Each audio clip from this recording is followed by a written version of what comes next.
ಇದನ್ನು ಇದರ ಆಧಾರದ ಮೇಲೆ ಇಡೀ ರಾಜ್ಯದಲ್ಲಿ, ಇಡೀ ದೇಶದಲ್ಲಿ, ನಮ್ಮ ಜಿಲ್ಲೆಯ ಬೇರೆ ಬೇರೆ ಮೂಲೆಯಲ್ಲಿ ಇವತ್ತು ಬೇರೆ ಬೇರೆ ಕೆಲಸಕ್ಕೆ, ಗಾರೆ ಕೆಲಸ ಇರ್ಬೋದು ಅಥವಾ ಬೇರೆ ಬೇರೆ ಕೆಲಸಕ್ಕೆ ಇವತ್ತು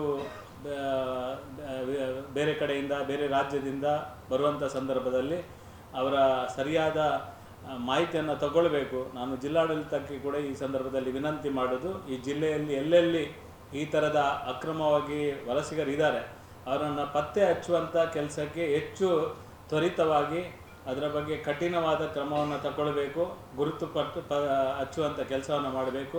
ಈ SIR ಸಂದರ್ಭದಲ್ಲಿ ನಮಗೆ ಸುಲಭವಾಗಿ ಈ ರೀತಿಯ ಕೆಲಸ ಈ ರೀತಿಯ ಅಕ್ರಮ ವಲಸಿಗಾರರ ಪಟ್ಟಿ ಕೂಡ ನಮಗೆ ಸಿಗ್ತದೆ, ಎಲ್ಲೆಲ್ಲಿ ವಾಸ ಮಾಡಿದ್ದಾರೆ. ಈ ಸಂಗತಿ ಕೂಡ ನಮ್ಮ ಚುನಾವಣಾ ಕೆಲಸ ಮಾಡುವಂಥ BLO ಅಥವಾ ನಮ್ಮ ಅಧಿಕಾರಿಗಳಿಗೆ ಕೂಡ ಸಿಗ್ತಾರೆ. ಅದನ್ನು ಪತ್ತೆ ಹಚ್ಚುವಂಥ ಕೆಲಸವನ್ನು ಮಾಡಬೇಕು, ಗಂಭೀರವಾಗಿ ಇದರ ಬಗ್ಗೆ ತೀರ್ಮಾನವನ್ನು ತಗೊಳ್ಬೇಕು ಅಂತ ಈ ಮೂಲಕ ನಿಮ್ಮ ಮೂಲಕ ಕೂಡ ಈ ನಮ್ಮ ಅಭಿಪ್ರಾಯವನ್ನು ವ್ಯಕ್ತಪಡಿಸ್ತಾ ಇದ್ದೇವೆ.